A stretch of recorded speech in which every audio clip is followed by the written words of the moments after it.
Constructor overloading का क्या मतलब होता है? नाम से पता चल रहा है, ओवरलोडिंग का मतलब होता है when we use more than one constructor at a time in same programme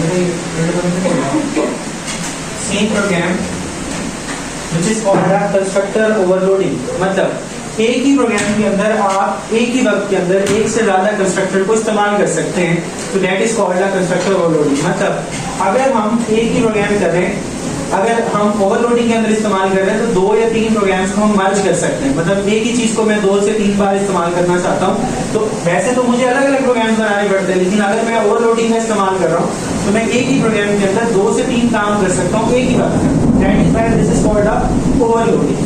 constructor का मतलब क्या था कि when we creating the objects, ठीक है, तो that is called a implicit या एक्सप्लिसिट।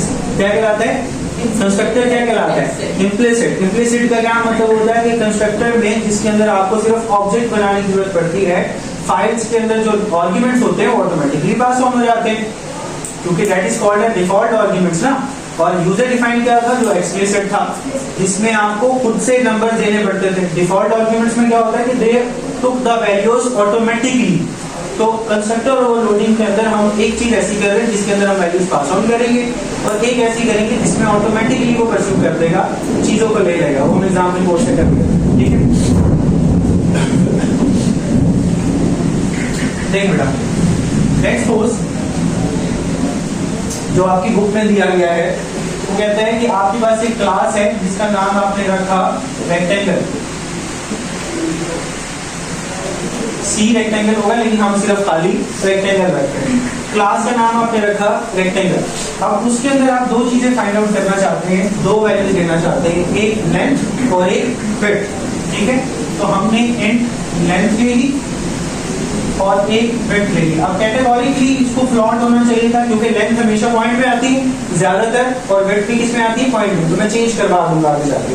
फिलहाल के लिए हम इंटीजर ले रहे हैं, लेंथ और उसके बाद क्या आती है आपके पास? विड्थ। 2 चीजें आ गई। उसके बाद हम क्लास बना लेते हैं जिस चीज को हमने एक्सेस करवाना है, ठीक है। पहले ऑब्जेक्ट्स के अंदर, जैसे कंस्ट्रक्टर के अंदर हम क्या करते होते हैं कि फौरन से क्लास बना लेते हैं, same name as a class name, और it should always be public. याद है मैंने बताया था कि इसके पहले स्टेप में क्या था? It should always be public. तो इसको सबसे पहले पब्लिक कर दें ताकि ये सारों के लिए एक्सेसिबल हो जाए, तो ये आउट ऑफ द बॉक्स भी चली जाए। जैसे ग्लोबल वेरिएबल था, ग्लोबल फंक्शन था कि जो आउट ऑफ द ब्लॉक भी इस्तेमाल हो सकता है, तो इसी तरह पब्लिक है तो आउट ऑफ द ब्लॉक भी इस्तेमाल हो सकता है। तो इसके अंदर हम 2 चीजें ले रहे हैं। जैसे क्लास का नाम क्या रखा था आपने? रेक्टेंगल, ठीक है। नॉर्मली हमने एक क्लास बना ली, ठीक है।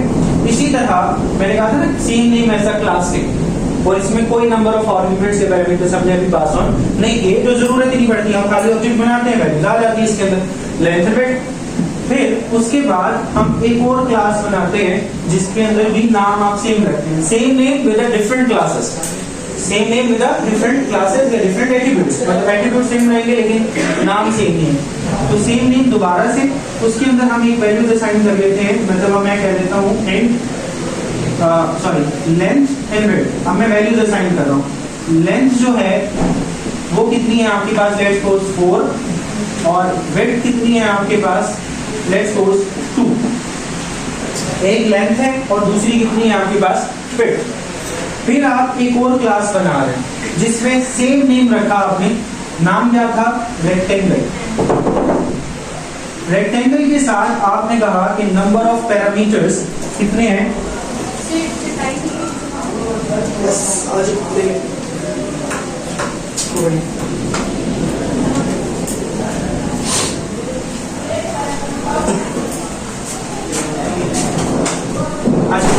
यहाँ पर भी नाम आपने, मैंने कहा ना same name as a class name. Class का नाम क्या था? रेक्टेंगल। मैं एक और फंक्शन बना रहा हूँ इसी नाम से, और मैंने कहा रेक्टेंगल, और इसके अंदर मैंने नंबर ऑफ पैरामीटर्स को पास ऑन कर दिया 2, क्योंकि नंबर ऑफ आर्गुमेंट्स भी मैंने आगे जाके 2 ही रखने। अच्छा, ये चेंज नहीं करना, ठीक है। हाँ, यहाँ पे नंबर ऑफ आर्गुमेंट्स डिफरेंट है और यहाँ पे नंबर ऑफ आर्गुमेंट्स डिफरेंट है, ये भी हम कर सकते हैं, मैं बता दूंगा आगे जाके। मैंने कहा इंट ए और इंट बी, दो वैल्यूज पास ऑन कर दी, रेक्टेंगल फंक्शन का नाम और उसके अंदर नंबर ऑफ पैरामीटर्स ए और बी। तो ऑब्वियस सी बात है फिर मुझे इसको डिक्लेयर भी करवाना पड़ेगा।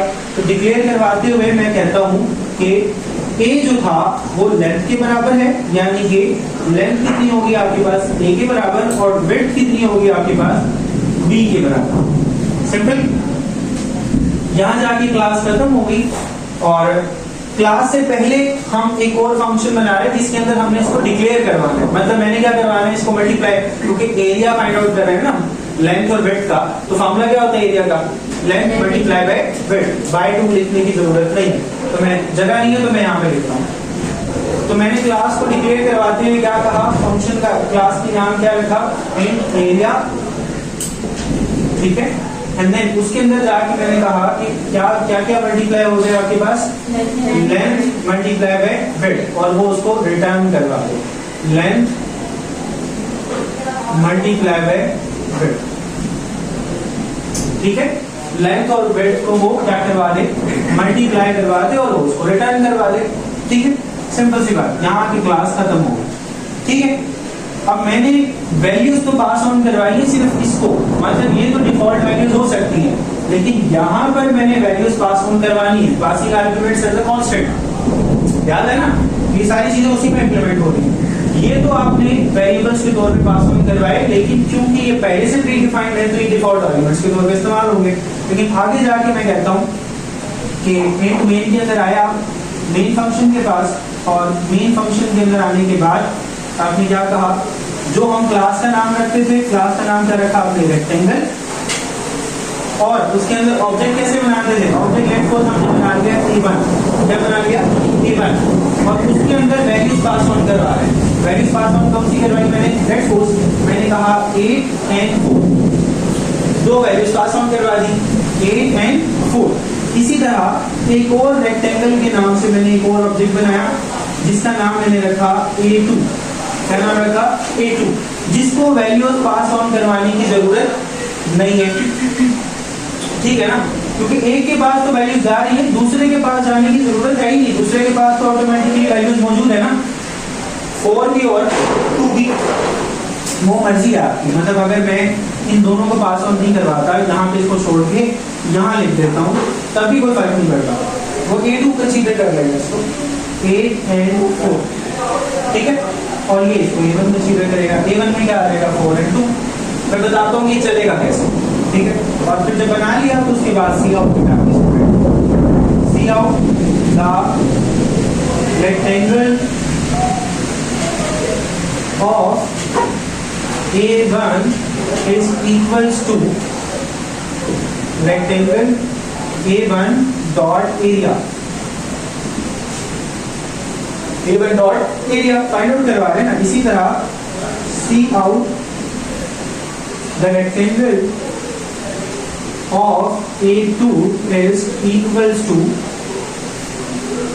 नाम क्या रखा था ऑब्जेक्ट का, a2 dot area, ठीक है। लास्ट में पहुंचेंगे, ठीक है भाई। अब हुआ क्या कि जब भी प्रोग्राम स्टार्ट होता है वो सबसे पहले कहाँ जाता है, मेन फंक्शन में। मेन फंक्शन यहाँ पड़ा हुआ है, क्या है, इंट मेन। मेन फंक्शन में एंटर हुआ, आते के साथ ही उसने देखा कि यहाँ पर फंक्शन का नाम लिया जा रहा है, तो यानी कि जब भी फंक्शन का नाम लिया जाता है तो फंक्शन क्या होता है, कॉल। फंक्शन कॉल हुआ तो उसने अपने आप को ढूंढना शुरू कर दिया, जैसे वो कॉल होता है तो वो रुकता नहीं है, फिर वो ढूंढना शुरू कर देता है। तो रेक्टेंगल के नाम से एक ऑब्जेक्ट आपने बनाया हुआ है जो कि क्लास के अंदर है, तो इसके अंदर आएगा कंट्रोल परफॉर्मेंस, इधर आ जाएगा। यहाँ पर उसने आके देखा एक लेंथ है और दूसरी कितनी है, विड्थ। अब लेंथ और विड्थ क्योंकि इसके पास आर्ग्यूमेंट्स नहीं भेजे गए थे तो ये ब्लैंक था, इसके पास कुछ भी नहीं है। तो इसने फौरन से आगे देखा कि पहले नंबर ऑफ पैरामीटर्स कितने हैं, लेंथ और विड्थ। तो यहाँ पर आकर इसने देखा कि लेंथ में कितना पड़ा हुआ है 4 और विड्थ में कितना पड़ा हुआ है 2, ठीक है। जैसे वो चलता चला जाएगा, तो यहाँ पर आकर उसने देखा कि क्योंकि लेंथ और विड्थ को वो क्या करवा रहा है, मल्टीप्लाई करवा रहा है, रिटर्न करवा रहा है। लेंथ में कितना आ गया आपके पास 4 और इसमें कितना आ गया 2, 4 मल्टीप्लाई बाय 2 कितना हो गया 8। और यहाँ पर क्या लिखा हुआ है, रिटर्न। क्या लिखा हुआ है, रिटर्न। जैसे ही रिटर्न देखेगा वो, तो रिटर्न का मतलब होता है जहां से आए थे वजन वापस चले जाओ, आए कहां से थे, इधर से, ऐसे है।